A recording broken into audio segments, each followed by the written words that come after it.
തൃശൂർ ചൊവ്വന്നൂരിൽ കോൺഗ്രസിൽ വീണ്ടും നടപടിയെടുക്കുകയാണ്. SDPI പിന്തുണയോടെ ജയിച്ച പഞ്ചായത്ത് വൈസ് പ്രസിഡന്റിനെയും കോൺഗ്രസ് പുറത്താക്കി. സെബേറ്റ വർഗീസിനെതിരെയാണ് നടപടിയുണ്ടായിരിക്കുന്നത്. സെബേറ്റയോട് രാജിവെക്കാൻ ആവശ്യപ്പെട്ടിരുന്നെങ്കിലും രാജിവെച്ചിരുന്നില്ല. അതോടുകൂടിയാണ് നടപടിയെടുത്തത്. നേരത്തെ പ്രസിഡന്റായി തെരഞ്ഞെടുക്കപ്പെട്ട നിതീഷിനെയും കോൺഗ്രസിൽ നിന്ന് പുറത്താക്കിയിരുന്നു.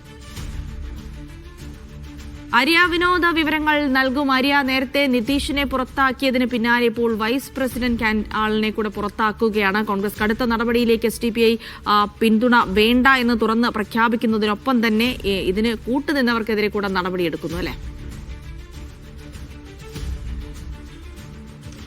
തീർച്ചയായിട്ടും ജിൽസി, ഇന്നലെ തന്നെ പ്രസിഡന്റായി തെരഞ്ഞെടുക്കപ്പെട്ട നിതീഷിനെ പുറത്താക്കുന്ന ഒരു സാഹചര്യം ഉണ്ടായിരുന്നു. അതിന് തൊട്ടു പിന്നാലെയാണ് ഇപ്പോൾ സെബേറ്റ വർഗീസിനെ കൂടെ, വൈസ് പ്രസിഡന്റായ സെബേറ്റ വർഗീസിനെ കൂടെ പുറത്താക്കിയത്.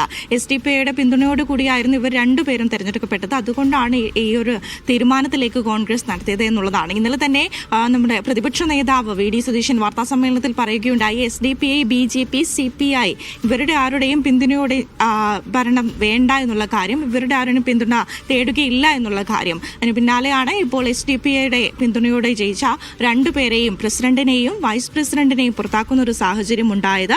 നേരത്തെ തന്നെ പ്രസിഡന്റായി തെരഞ്ഞെടുക്കപ്പെട്ട നിതീഷിനെ ആയിരുന്നു ഇന്നലെ പുറത്താക്കിയത്. അതിന് തൊട്ടു പിന്നാലെയാണ് വൈസ് പ്രസിഡന്റിനെയും പുറത്താക്കിയത്. UDFന് 5, LDFന് 6, അതുപോലെ തന്നെ SDPക്ക് 2, BJPക്ക് 1 സീറ്റ് എന്നുള്ളതായിരുന്നു കക്ഷിനിലയായിട്ടുണ്ടായിരുന്നത്.